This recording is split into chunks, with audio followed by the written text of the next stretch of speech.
Ok, nuestro hermano Rolando Rovira tiene el estudio de esta tarde, el cual puede pasar adelante.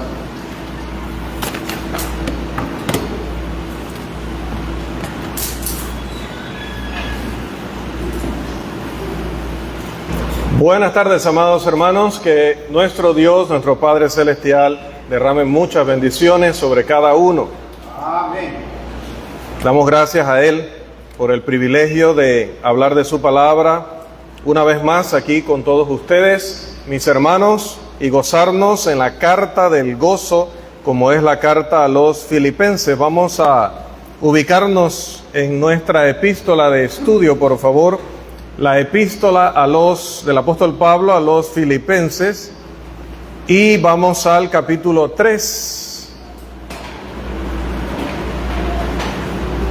Ya hemos pasado el ecuador de esta epístola. Vemos en el horizonte los dos últimos capítulos que tienen mucho que enseñarnos, como hemos aprendido de los primeros. Dice el apóstol que por lo demás debemos gozarnos en el Señor, y le dice a los filipenses: en primer lugar, a mí no me es molesto el escribiros las mismas cosas, y para vosotros es seguro. Y hablamos acerca de lo importante de la repetición en la enseñanza, sobre todo con nuestros hijos.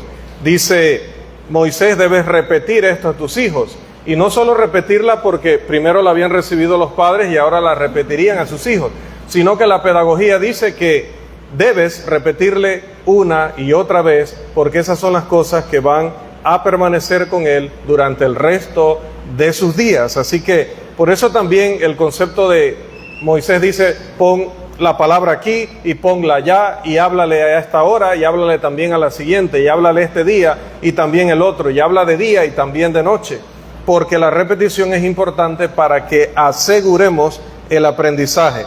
Ahora vamos a entrar al versículo 2 de la carta, y vamos a pedir que por favor lo leamos con una voz alta y clara. Guardaos de los perros, guardaos de los malos obreros, guardaos de los mutiladores del cuerpo. Amados, este tema es tan fascinante, y este tema es tan necesario en la iglesia hoy, cuando ya está abandonándose en muchos lugares el modelo de la Biblia. Y no estamos hablando solo de las denominaciones, no solo de los sectarios, estamos hablando en la iglesia del Señor, donde ya no hay tanta relevancia para hacer algo el que no tengamos como respaldo el libro, el capítulo y el versículo, sino que nos preguntamos: ¿pero eso va a atraer gente? Sí, adelante. ¿Eso va a hacer que tengamos mejores finanzas para afrontar los planes, las metas, los sueños? Sí, adelante. ¿Eso va a ser muy agradable para toda la congregación? ¿Va a hacer que podamos retener a la membresía y que la gente no le pegue el aburrimiento y el cansancio y no vea esto monótono? Sí, adelante. ¿Y esto le va a gustar a los niños? Adelante. ¿Y esto le va a gustar a las hermanas? Adelante. La única pregunta que no se están haciendo en muchos lugares es: ¿qué ha dicho el Señor sobre ese tema, sobre esa práctica? Escuchaba ayer, pero con un lamento, hermanos, inmenso en mi corazón, a un predicador en la Iglesia de Cristo, en una iglesia hispana en los Estados Unidos, decir que no importa si usted cree que al morir muere como los animales, así como creen los testigos de Jehová y los adventistas. Usted muere como un animal, ya, ahí se acabó todo. No importa, dice, si usted es miembro de la iglesia del Señor y usted cree que después de su muerte no hay más nada. No importa si usted cree que su alma va a ir al Hades, allá el lugar donde están los muertos. O no importa si usted cree que en el momento que muere, automáticamente, siendo cristiano, entra al cielo. Dice, no importa, Dios no te va a preguntar, decía así, Dios no te va a preguntar qué creías tú de qué iba a pasar después de tu muerte. ¿Cómo sabe este caballero, que no sé cómo se llama, tampoco tengo mucho interés en saber cómo se llama? ¿Cómo sabe él lo que Dios le va a preguntar y no le va a preguntar a las personas que van a estar en el juicio final si él no lee la palabra para escuchar lo que Dios dice o no le interesa lo que Dios dice? ¿Cómo voy a decir yo que no importa lo que yo crea y lo que yo practique? Por supuesto que sí importa. Lamentablemente, hermanos, estaba viendo eso en una red social y me voy a los comentarios para dejarle allí un comentario. Y lo que veo es: amén, hermano, gracias por esta enseñanza. He quedado claro, yo no había entendido bien esto.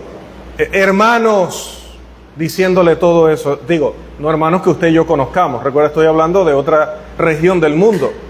Pero no eran personas, todos miembros de la congregación donde él está.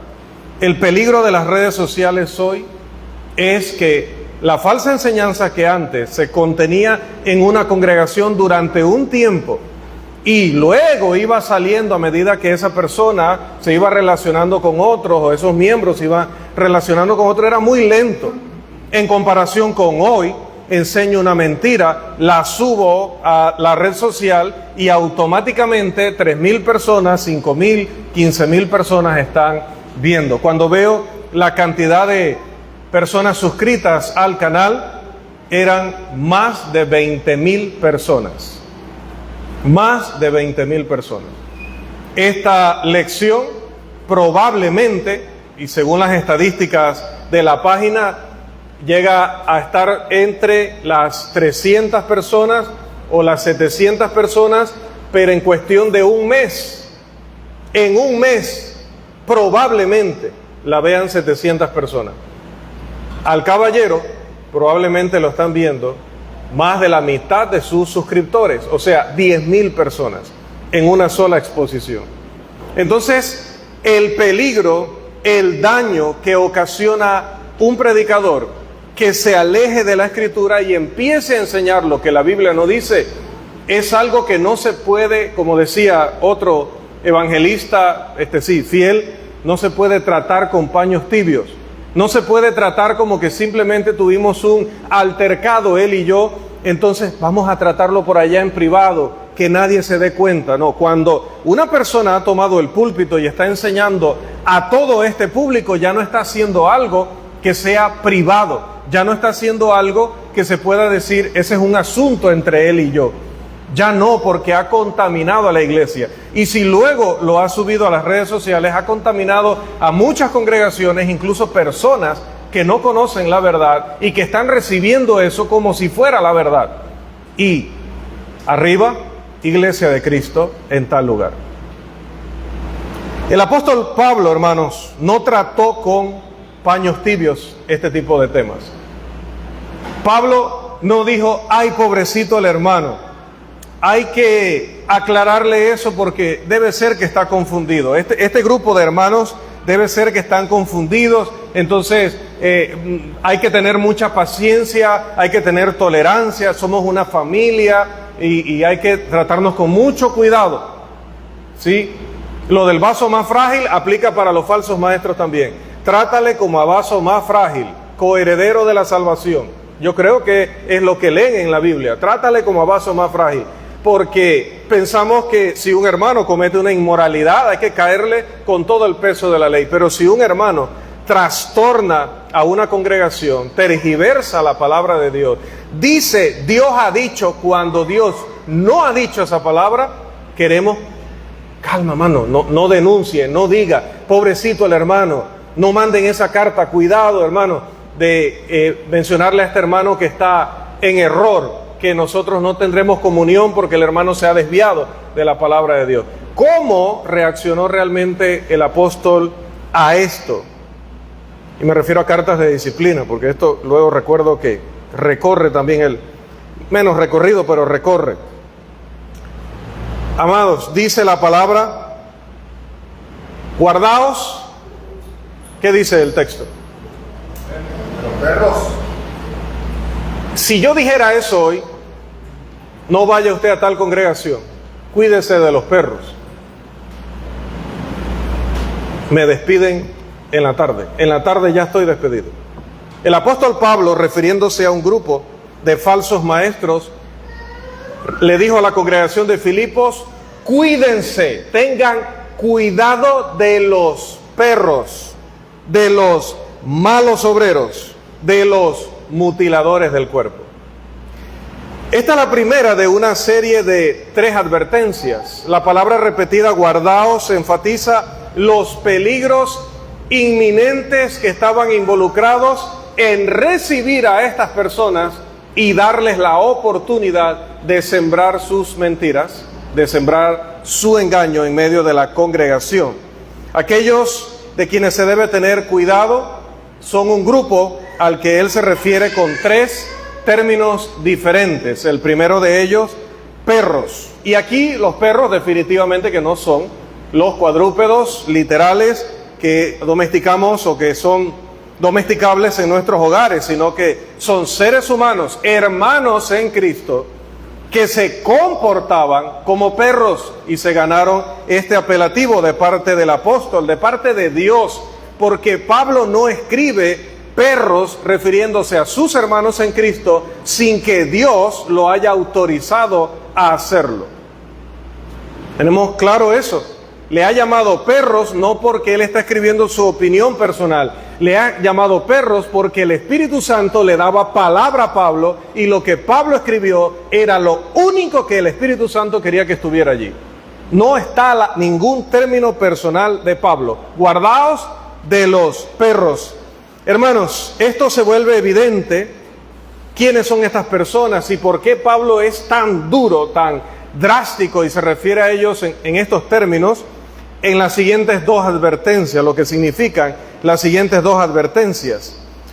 Donde los perros son los judíos que se habían convertido al cristianismo, eran personas que probablemente allá en el judaísmo eran maestros, pero luego se convierten al cristianismo y estando en el cristianismo quieren traer de allá lo que es las regulaciones, los ritos, las ceremonias de la ley de Moisés, para obligar a los cristianos a que guardaran esos aspectos de la ley de Moisés, particularmente uno. ¿Alguien sabe en este contexto particularmente qué mandamiento de la ley de Moisés enfatizaban ellos que los cristianos debían guardar?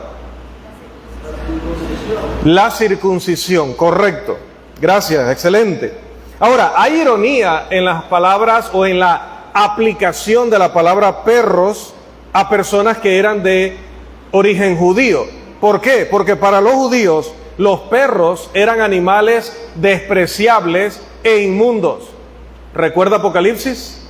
Hablando de la ciudad, la nueva Jerusalén dice, mas los perros estarán fuera, ¿no? Bien, para los judíos, recuerde, ceremonialmente el perro era algo o era un animal inmundo y despreciable. Cuando Jezabel cayó de aquella, no cayó, la lanzaron de aquella ventana. El otro día les dije, hablando de esto de hay que tener cuidado con los predicadores, el otro día les dije que el león se había comido al profeta. Ninguno me corrigió, no se comió al profeta, se echó al lado del profeta. Así que hubo un acto de justicia de parte de Dios, pero no lo almorzó. Yo dije que lo almorzó. Pido perdón por eso y voy a tener más cuidado.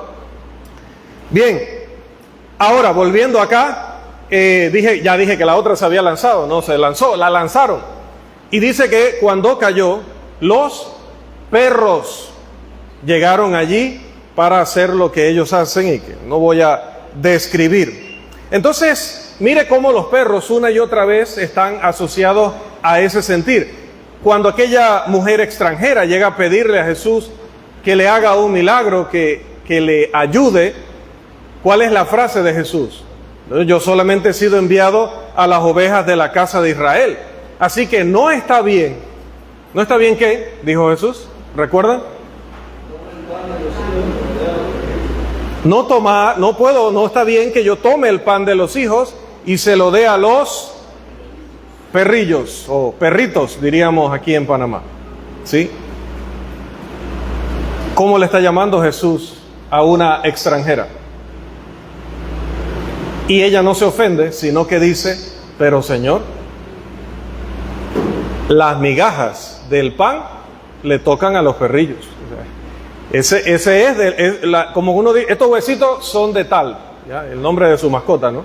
Estos huesitos son de Tom. Bueno, Tom yo creo que come de todo ese individuo. Y ella dice, pero esa es la parte nuestra, dame aunque sea las migajas, que yo con eso lo tengo todo. Y Jesús dice, ¿encontraré una fe como esta en Israel? ¿Alguien tendrá fe así como ella? Y le dice que por su fe va a recibir el beneficio. Ante los ojos de los judíos, los gentiles eran perros, simple y llanamente. Ellos iban al mercado y si veían que en el mercado había samaritanos o gentiles, cuando llegaban a casa se bañaban varias veces para supuestamente no contaminarse de estos inmundos. Pablo tomó su término de desprecio y se los devolvió. A veces hay que hacer esto también con los falsos que ofenden a los predicadores fieles del Evangelio, llamándoles estrechos de mente, llamándoles fariseos, llamándoles obsoletos, o un montón de lindezas, decimos en panameño, que le aplican los falsos maestros por sentirse señalados en su error a los predicadores fieles del Evangelio, a quienes deberían perdonar. Había varias formas en las cuales estos falsos maestros se estaban comportando como perros. Primero, constantemente andaban ladrando su falsa doctrina. Que si allá en Antioquía, que si allá en Galacia, en las diferentes congregaciones de la provincia de Galacia, que si allá en Corinto, que si allá en otras regiones de Grecia, pero por todos lados Pablo ya estaba colmado de estar oyendo el ladrido de los judaizantes. Un ladrido que decía que si los cristianos, aparte de la doctrina apostólica, no guardaban también aspectos de la ley de Moisés, no podían ser salvos, como lo vamos a confirmar, o sea, confirmar que lo decían, no confirmar que era así, en un texto más adelante. También se comportaban como perros porque acechaban a Pablo en cada ciudad. ¿Usted ha visto a los perros que solamente están esperando que pase el motorizado o el ciclista? Así estaban los judaizantes, esperando que Pablo llegara a una ciudad o llegara a una región para atacarlo. Constantemente estaban en eso, persistentemente propagando su herejía o su error. Como perros rabiosos estaban atacando constantemente al cuerpo de Cristo, mordiendo y devorando al apóstol y a cualquier predicador o cualquier siervo de Dios que les tratara de poner oposición. Además, como perros rabiosos, su mordida era dañina. Su mordida podía enfermar espiritualmente a los hermanos.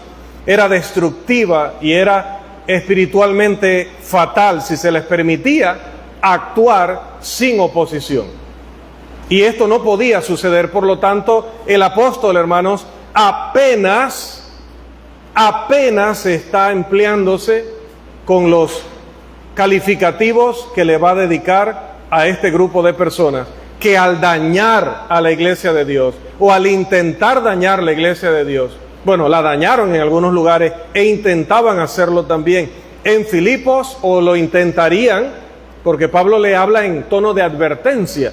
Así que no está, y no se ve en el contenido de la carta que ya hayan engañado a personas como sí engañaron a los Gálatas, pero tenían a Filipos en la mira. Cuando Pablo le está diciendo esto a los hermanos es porque ya se había informado de que estas personas tenían como objetivo esta importante iglesia en esta importante ciudad. Así que utilizó el término más fuerte y más, puedo decir, iba a decir destructivo u odioso, pero no es el término correcto. Fue el término más fuerte y el término más también como ofensivo. Vamos a decir ofensivo, pero tampoco es el término. Puede ser un término provocativo también, porque a uno le llaman así y va a haber problemas, ¿no? ¿Se acuerdan cómo decíamos en la, fuera conmigo, dice tu vida? Ahí sí hay problema, decimos. Necesitaban ser descritos de una manera tan rotunda, contundente, pero también mostrando todo lo que ellos eran, de manera que ninguno de los hermanos filipenses pudiera malinterpretar o tomar a la ligera las advertencias que el apóstol está dando aquí. Luego, ¿cómo les llama? Guardaos de los malos obreros. Los judíos eran conocidos por muchas cosas malas y por algunas cosas buenas. ¿Qué cosas buenas ustedes recuerdan de los judíos? En general, los judíos en general. ¿Qué cosas buenas ustedes recuerdan de los judíos en general que ustedes ven en la Biblia? ¿Se les dio la ley? No, de ellos, el judío, como decir, ¿qué bueno podemos decir de los chinos? ¿Qué bueno podemos decir de los árabes? ¿Qué bueno podemos decir de los judíos en la Biblia? ¿Qué bueno? Algo bueno que podamos decir de ellos como personas, como gente. ¿Qué podemos decir de ellos? ¿Perdón? Eran devotos cuando se enfocaban, ¿verdad? Eran devotos. ¿Qué más? ¿Quién dijo? ¿Por qué hoy yo no? Es la costumbre de que usted se sienta acá. ¿Qué? Hoy me habla y yo escucho allá atrás a la esposa del predicador, a la hermana Kristen. Bien, celosos. Una de las cosas por las que eran muy conocidos, aparte de lo que dijo el hermano, es lo que dijo la hermana. Eran celosos verdaderamente, tenían celo. Incluso un celo que podríamos llamar, o que hoy se podría considerar en el mundo religioso, se diría que es un celo, ¿cuál es el término? Fanático. Tremendo, ya revisó abajo en las notas, ¿verdad? Un celo fanático. El Señor comentó que incluso los fariseos, vamos a Mateo 23:15, por favor. Mateo capítulo 23, mire cómo el Señor describió a los escribas y fariseos. 23:15 de Mateo, por favor. Ay de vosotros, escribas y fariseos hipócritas, porque recorréis el mar y tierra para hacer un prosélito, y una vez hecho, le hacéis 2 veces más hijos del infierno que vosotros. Bien, quitando la primera y última parte que el hermano la enfatizó, quiero enfatizar la parte del medio. ¿Qué dice? Recorréis mar y tierra para hacer un prosélito. Hermanos, no tenemos que aprender del evangelismo de los judíos en este sentido. En el caso de ellos era proselitismo, ¿no? En el caso nuestro, evangelismo. Pero usted sabe a lo que me refiero. A recorrer mar y tierra para convertir a gente al judaísmo. ¿Nosotros hacemos lo mismo? ¿O si es mar, no? Si es muy seguido, no. Bueno, eso era algo bueno que ellos tenían. Pablo también comentó en Romanos capítulo 10 respecto al carácter de estas personas lo siguiente. Romanos capítulo 10 versículo 2, por favor.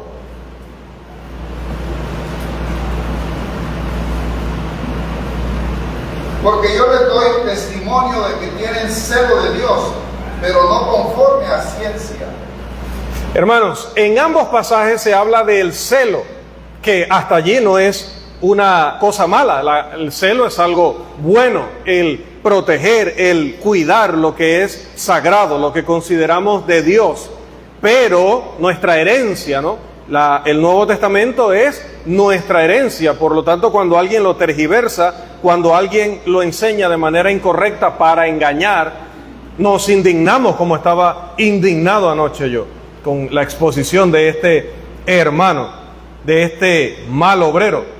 Pero, amados, cuando el celo está mal dirigido, pasa lo que pasa allí en Mateo 23:15 y acá en Romanos 10:2, que aunque se resalta eso en ellos, automáticamente también se dice que el celo de ellos no estaba bien dirigido. Cuando uno lee sobre la incansable labor que llevaron estas personas para tratar de persuadir a los hermanos que no eran judíos para que practicaran el judaísmo, definitivamente, hermano, no nos sorprende que el apóstol les haya llamado, aunque malos, pero les haya llamado obreros. Porque definitivamente que esta gente no estaba en la hamaca. Esta gente no perdía el tiempo. Esta gente venía con esa costumbre de allá de recorrer mar y tierra para convertir gente al judaísmo, llegó a la iglesia del Señor y no perdió eso. Continuaron, pero otra vez, mal dirigido, porque estaban tratando de esclavizar a los hermanos a una ley que nunca fue para ellos y que tampoco era ni siquiera ya para los judíos. Estos señores eran lo que Jesús menciona en Mateo, capítulo 7, los versículos 17 y 18. Mateo capítulo 7, los versículos 17 y 18.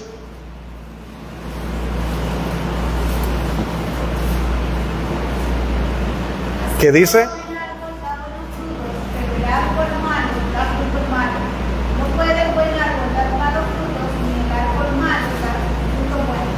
Estaban, hermanos, siendo o comportándose como árboles que corruptos, que solo podían producir frutos corruptos. Estaban sembrando para la carne.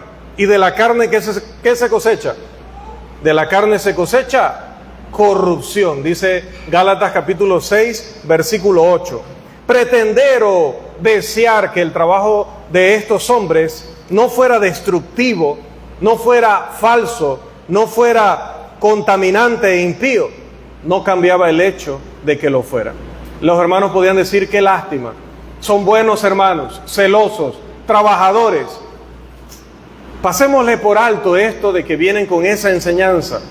Vamos a tolerar, vamos a tener tolerancia en el cuerpo de Cristo. No, el apóstol Pablo dice que eso no se puede, hermano. Qué maravilloso sería si todos los que son celosos en religión lo fueran verdaderamente para Dios. Qué maravilloso sería que todos los que son celosos o que son elogiados por ser trabajadores, buscadores de almas, grandes maestros, grandes oradores, pues tuvieran todas esas cualidades al servicio de la verdad, al servicio de los mejores intereses de la iglesia, del reino de Cristo, y no del mal y del error. Sin embargo, no fue así en tiempos antiguos con este grupo de personas, y no es así hoy, incluso con personas que están en nuestro entorno, que conocemos, que quizás no están en esta congregación, ni siquiera en esta ciudad o provincia, pero probablemente sí en algunas regiones de nuestro país. Personas que, he dicho una y otra vez, conocimos siempre como obreros fieles, como predicadores del Evangelio. Alguno de ellos nos habrá predicado y nos habremos convertido bajo esa labor o ese trabajo, pero hoy sus púlpitos están entregando error, ya sea por negligencia o ya sea porque su corazón se ha corrompido con el error y están contaminando a las congregaciones. Amados, cuando alguien está involucrado en el error, su celo no lo convierte automáticamente en un instrumento útil para el Señor.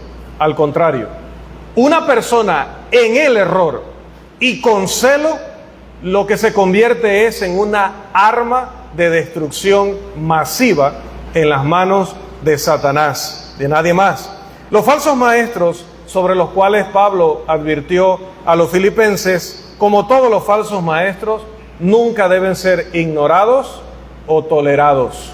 No se debe pasar por alto el que alguien tome la sagrada palabra de Dios y la venga a tergiversar para engañarnos o desviarnos, porque el apóstol Pablo le dice a Timoteo, en 1 de Timoteo 4:16, ten cuidado de ti mismo y de la doctrina, porque haciendo esto te salvarás y a los que te oyeren. Como les digo siempre, ¿qué sería lo contrario?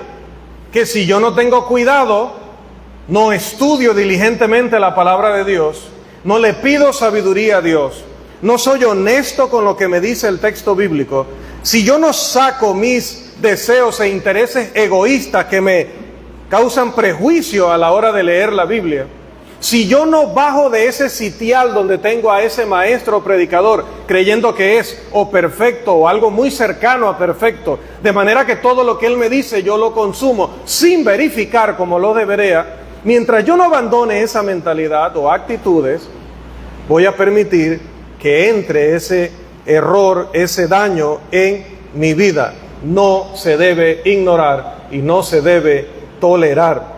Sin importar cuán amables, cuán joviales, cuán conocidos, cuán agradables, o las grandes cosas que hayan hecho por nosotros en el pasado. Sin importar nada de eso, los falsos maestros siguen siendo, según el apóstol Pablo, ¿qué cosa? Malos obreros. Y deben ser identificados públicamente como tales. Romanos, capítulo 16, versículos 17 y 18. Por favor, palabra de Dios.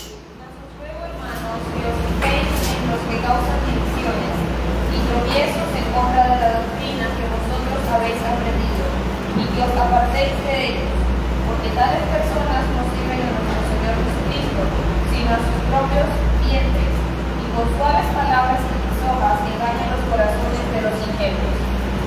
Porque tales personas no sirven a nuestro Señor Jesucristo.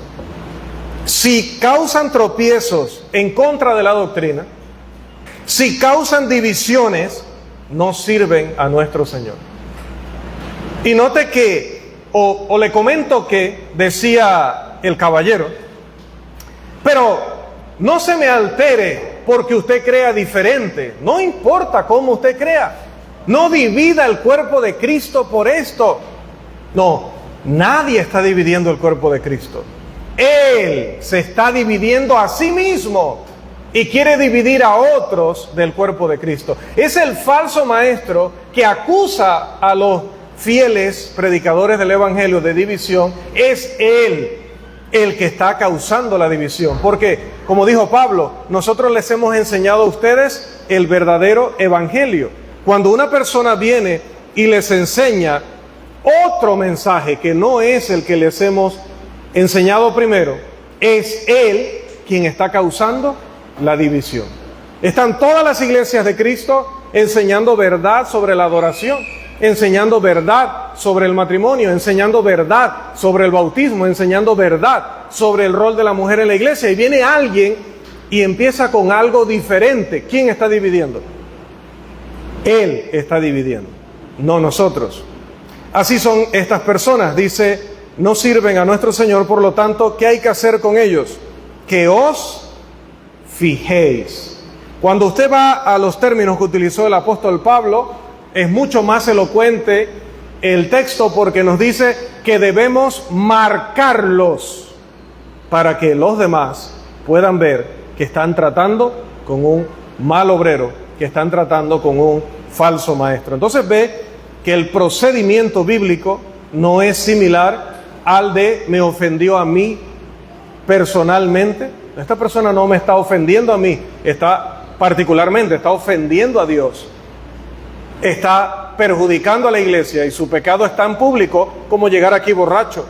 Su pecado es tan público como llegar aquí contando los billetes de lotería y estar pendiente que se acabe el sermón para ir a ver si usted pudo embaucar a todos los demás y quedarse el dinero de todos los demás. Tan público y tan odioso como eso. Ahora decía que a medida que Pablo avanza, los va identificando más específicamente. Porque en la tercera expresión, ¿cómo les llama?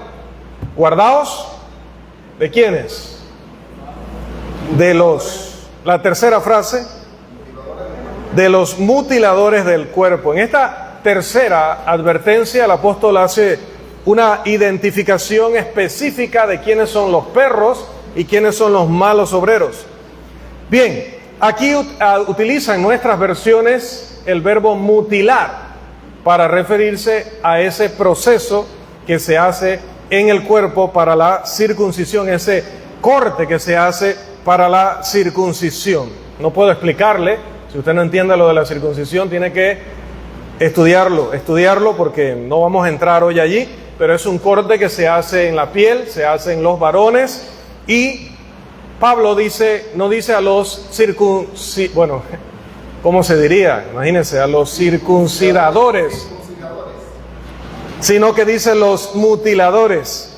Pero el término sí habla de circuncisión, que es la traducción de un término que significa incisión, mutilar cortando la carne. Y esta es la única aparición de la palabra en el Nuevo Testamento. Pablo utilizó este término podemos decir con sarcasmo, como el de Elías, e ironía, para referirse a aquellos judíos, por lo tanto, a gente que estaba circuncidada y que habían sido bautizados en Cristo, pero que insistían en seguir bautizados en Moisés. Ellos querían seguir cruzando el Mar Rojo, querían seguir comiendo el maná, querían seguir adorando en el tabernáculo, querían seguir guardando el sábado, querían seguir sacrificando animales. ¿Será que querían guardar todo el resto de la ley? No, hacen como algunos vecinos. Seleccionamos de la ley lo que consideramos más importante y le decimos a todos que si no guardan eso, no pueden ser salvos. Mire, Hechos capítulo 15, versículo 1, por favor. Hechos capítulo 15, versículo 1.